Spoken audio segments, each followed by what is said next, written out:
Welcome back to Mountain Connections. We have a very important topic today in studio. We're going to be talking about teen parties when you mix underage drinking, brain development, other different issues. You have a lot of problems that arise, and here to investigate that further is Mary Christa Smith from Communities That Care, as well as Kathy Day from Valley Behavioral Health, and Chief of Police Wade Carpenter. Welcome to the show. How are you? Thank you. Thank you. So Mary Christa, we are work together on a mental wellness alliance here with Summit County. We've been talking a while about the ramifications of teen parties. It's definitely an issue here in our community. Tell me a little bit more about why you wanted to bring this group together. Thank you so much for having us and having this important conversation. Since I began as the coordinator and long before, there's just this ongoing conversation and culture. We'll see it in the park record every few months. There's a teen party that gets busted, and there is a flurry of comments on social media about, are we being too hard on the families, or, you know, is this just a regular rite of passage? And what I'm so excited about today is for you to hear from both Chief Carpenter and Kathy Day, who are experts in this area, to help us understand the true impacts. We want parents to make the best decisions possible for their family to keep their kids safe. And we believe that having brain science, an understanding of that, as well as the legal ramifications, helps parents keep their kids safe and make better decisions. So Kathy, you're here from Valley Behavioral Health. You are a prevention specialist. Also, you work with substance abuse counseling. There's been a lot of research recently about brain health and substance abuse, especially in teenagers. Tell me more about that. Well, you know, it's really interesting because, 15 years ago, we did not have the information that we do now.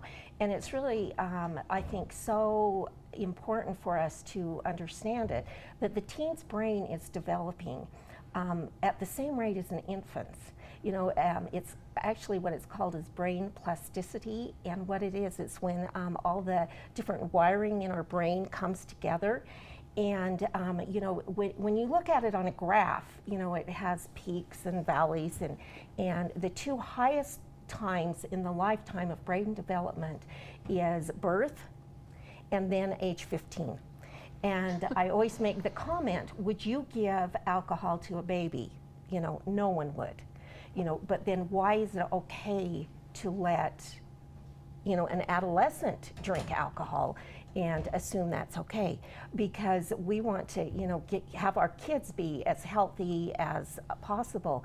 I think another one of the things that really is so important for people to recognize, that if a person starts drinking at the age of 13, they have a 45% chance of becoming alcohol dependent.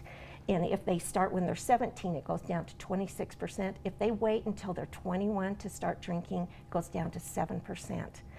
And that's huge. And having worked in the substance abuse field for so long and seeing the ramifications in individuals' lives who have to deal with addiction, I mean, we want to do anything in our power to keep this from happening to the youth of our community.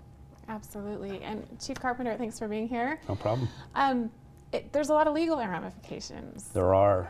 We've been dealing with this for a long time. I've been the police chief here for 11 years, and I've seen lots and lots of substance abuse issues here in Park City, which have always been a concern. Back in 1995, I was at Layton PD, and we started a program called Eliminate Alcohol Sales to Youth, which is now part of the state law.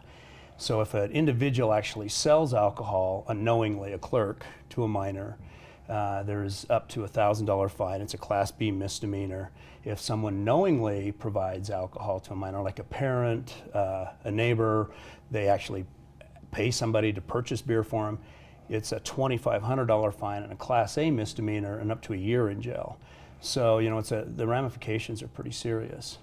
There's that argument that parents will make that these kids are going to drink regardless, so they should do it in our home where it's safe, so we might as well just provide that environment. How do you both feel about that? Well, one thing that I think is really interesting is so many times as parents, we feel like our kids aren't listening to us, and we feel like we're not that big of an influence in their life, but research has shown that the reasons kids stay away from using substances or drinking is their parents' influence. If their parents disapprove, that is the number one reason why they will not do it.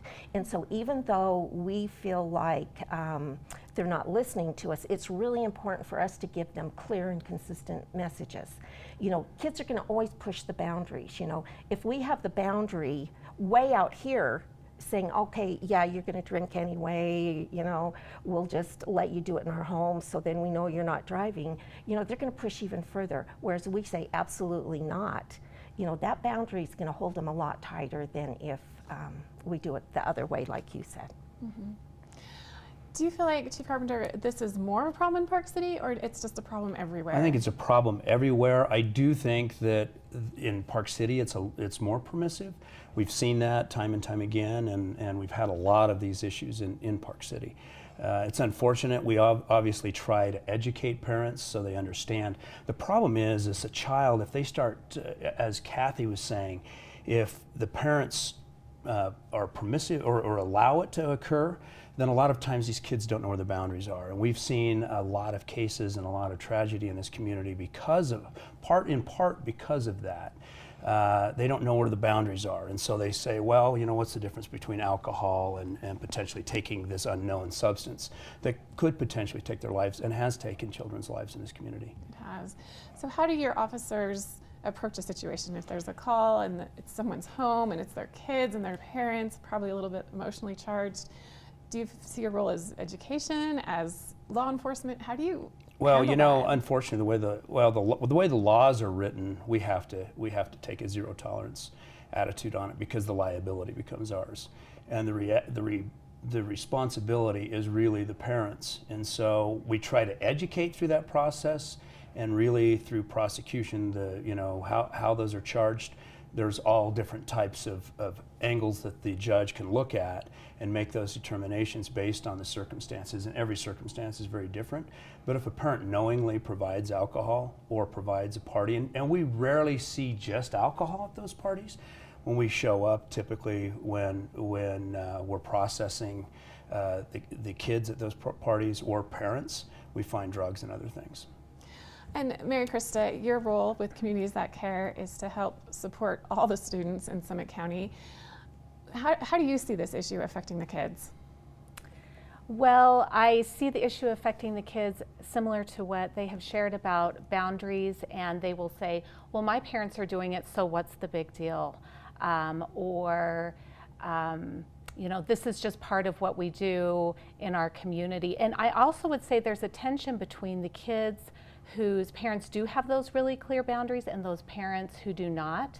I have some good friends, and one set of friends is very permissive and the other set of friends is zero tolerance in their household.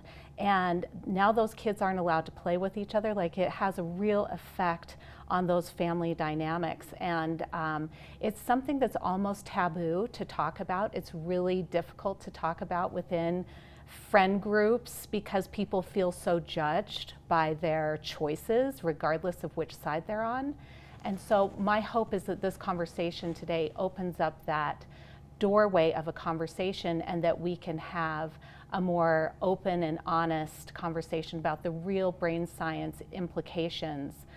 Kathy's statement about a 45% chance of being alcohol dependent if you drink at a young age, it's not the same as if they drink when they're 21. It's not. And I think parents need to know that information so they can make better choices.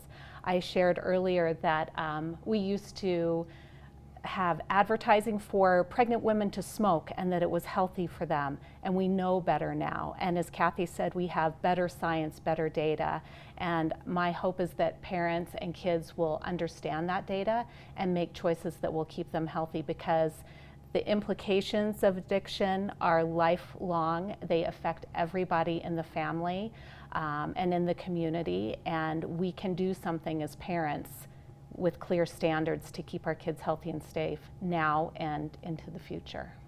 Definitely a fascinating conversation. I think it's a conversation we'd like to continue later times here on Mountain Connections here on Park City Television. Where can we get more information about the behavioral side of underage drinking as well as the legal ramifications? Well, anybody could contact any of the prevention team at Valley Behavioral Health, and we could give more information. We have some great presentations that we're happy to take. You know, I always say, if you give me 4 people and, you know, I'll come and do a presentation. I don't, expect to have a room full of people to just try to educate, or I would be happy to educate people individually. You know, I would like to maybe just end on one little thing, is that, you know, there are things that we can do as far as these teen parties can do. And if I would just give one suggestion, it would be for parents to, if their child is going someplace, for them to contact the other parents to make sure that they're going to be home, or there's going to be some supervision. There's a lot of things you can do, but if we would even, you know, try to implement that one thing, that could be very, very helpful. And Chief Carpenter, where can you get more information? Actually, Kathy has a great, they just came out with a new brochure, and it has all the state laws in there, cited in there. Certainly, also you can go on to the Utah State website, State of Utah, and then you can look up the laws on there as well. And we'd be happy to provide anybody or have conversation with anybody that's interested. All right, well, thank you so much, Chief Carpenter, Kathy Day, and Mary Christa Smith for being here and having this important conversation this morning. Thank you. Appreciate it. All right, definitely things to think about as your parent, as you help teenagers in our community. Food for thought for sure, definitely something we will talk more about in our community as well. We'll be right back after this quick break.